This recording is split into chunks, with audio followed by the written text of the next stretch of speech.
instructor. This is Fernando Gonzalez, and I want to show you my app, Node app render in Render. So this is my link.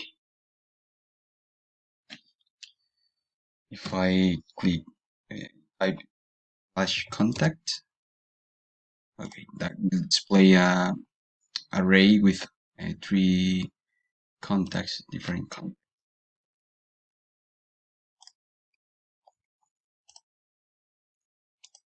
This is my routes for testing, so I'm going to copy this specific ID that belongs to a specific contact.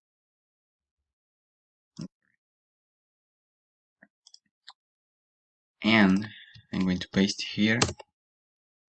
So here you can see that it is displaying the specific data about this contact.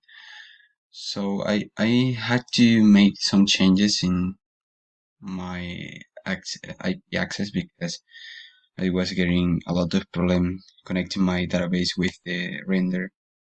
So for testing for this video, I include all IP directions.